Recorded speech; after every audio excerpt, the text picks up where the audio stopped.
কিছু কিছু পুজো মণ্ডপ আছে যেখানে ঠাকুর না দেখলে আমাদের দুর্গাপুজো কিন্তু কমপ্লিট হয় না। সেরকমই দুটো পুজো হচ্ছে একডালে এভারগ্রিন আর সিঙ্গি পার্ক। আলোকসজ্জার বিনিময়ে ভিড় অ্যাভয়েড করার জন্য আমরা কিন্তু সকালবেলায় গেছিলাম, আর সকালবেলাও ভিড়টা দেখুন। তাও আমরা হাঁটতে পারছি, এগোতে পারছি। সন্ধেবেলা গেলে এইটুকুও কিন্তু পারতাম না। আমাদের ষষ্ঠীর সকালটা স্টার্ট হলো একডালে এভারগ্রিন আর সিঙ্গি পার্কে ঠাকুর দেখে। আর দুটো ঠাকুর দেখতে আমাদের মাত্র 15 মিনিট লেগেছে, যেটা সন্ধেবেলা এলে পাক্কা 1 ঘন্টা লাগতোই। এই দুটো পুজো কিন্তু আমরা কোনো বছরই মিস করি না। আর আমার মেয়েও এখন জানে যে একডালিয়া সিঙ্গি পার্ক না দেখে আমাদের পুজো কিন্তু শেষ হবে না।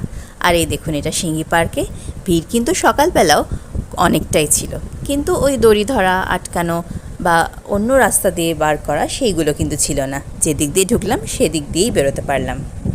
আর তার সঙ্গে উপরি পাওনা হচ্ছে গড়িয়াহাটের শপিং, সেটাও কিন্তু আমরা মিস করিনি পুজোর দিনেও।